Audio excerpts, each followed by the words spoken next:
हाँ तो दोस्तों, कैसे हो आप। स्वागत है आपका रहबरी दुनिया में। अगर आप मेरे चैनल पर नए आए तो सब्सक्राइब करें, बेल आइकन को प्रेस करें ताकि मेरी आने वाली वीडियो आप तक पहुंच सके। अमलियात मेरे बुजुर्गों की देन है, जो कि उनका मेरे ऊपर रहम व करम है। चलिए वीडियो शुरू करते हैं, बात करते हैं डिटेल से।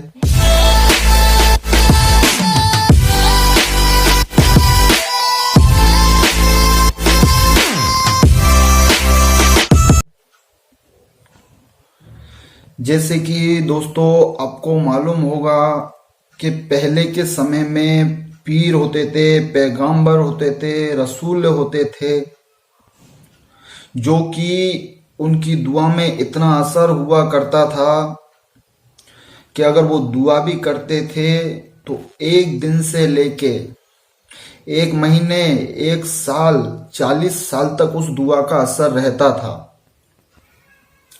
वो दिन भर अपने अमल पे अटल रहते थे और अपनी दुआओं में खुश रहते थे। वो जैसे कि आपने देखा होगा कि कोई भी काम हुआ या किसी भी प्रकार का काम हुआ तो कहते हैं कि दुआओं के जरिए बहुत जल्दी काम होता है, जो कि दुआएं बहुत असरदार होती हैं और बहुत पावरफुल होती हैं। दुआ चाहे कोई भी हुई, इसका मतलब ये नहीं है कि उसमें असर नहीं होता है। तो पहले देखिए आप दुआ, फिर मैं समझाता हूँ इसकी सावधानियां और इसको अमल में लाने का तरीका। ये रही दुआ।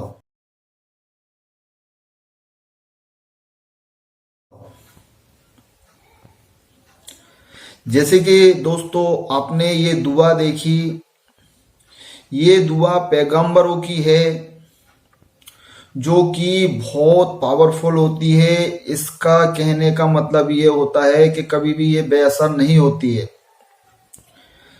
इसका असर इतना खतरनाक होता है कि आप किसी भी चीज के लिए दुआ करते हो, जैसे कि आपने देखा होगा कोई कोई बेमुराद है, जिसकी मुरादें पूरी नहीं हो रही है, वो किसी से भी, ईश्वर से, भगवान से या अल्लाह से या किसी से भी मांग मांग के थक गया है, उसको वो चीज नहीं मिल रही है। तो कभी कभी आदमी निराश हो जाता है, कहता है कि यार मैं तो कुछ भी किसी के यहाँ भी बोलता हूँ तो मेरा तो काम होता ही नहीं है। तो वही, उससे मतलब यही है, ये दुआ का मतलब यही है कि आप परेशान क्यों होते हो, आप किसी के आगे हाथ क्यों फैला रहे हो। हाथ तो सिर्फ रब के आगे फैलाया जाता है, जो कि अगर आपके दिल में भरोसा है और आपके हौसले बुलंद हैं तो आप कोई भी काम कर सकते हो। जैसे कि देखा जाए कि आप खुद मांगो, आप खुद अपने अंदर ऐसा असर पैदा करो कि हमें किसी के पास जाने की जरूरत नहीं पड़े। हम ऊपर वाले से जो भी मांगे, ऊपर वाला हमें प्रदान करे।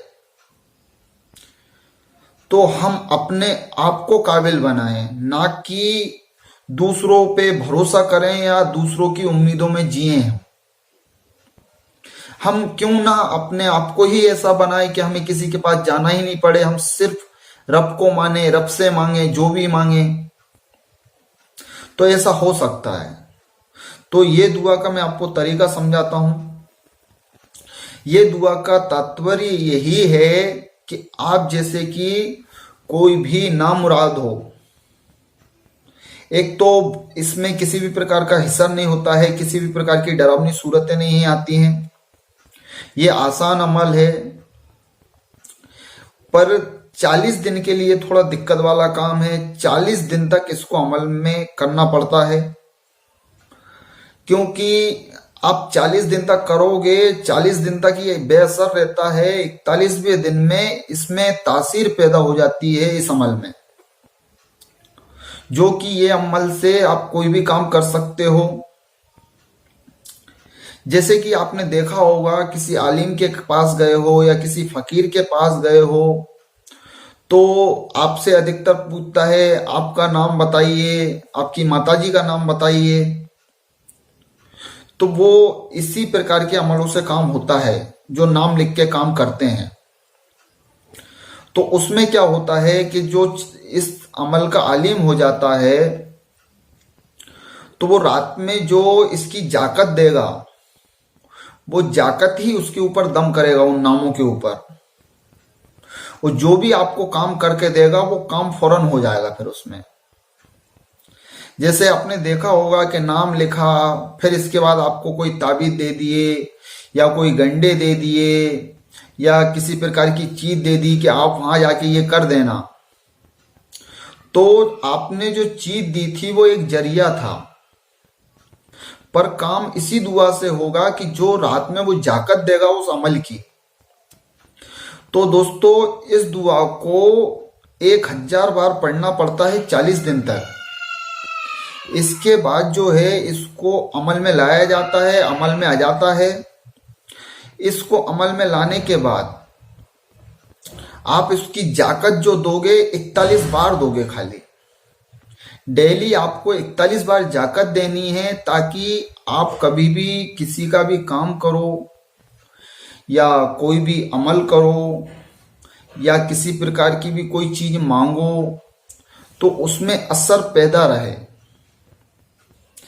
पर दोस्तों इसका ये मतलब नहीं है, ये तात्पर्य नहीं है कि आप जैसे आज ये दुआ करो और आपने आज ही ऊपर वाले से कुछ मांगा है तो जरूरी नहीं है कि एक दिन में मिल जाएगा आपको। वो जरूरी नहीं है कि 8 दिन में मिल जाएगा आपको। कम से कम 40 दिन की उम्मीद आपको रखनी चाहिए। और किसी भी दुआ का मतलब यही होता है कि आप जल्दी ना करें उस दुआ में।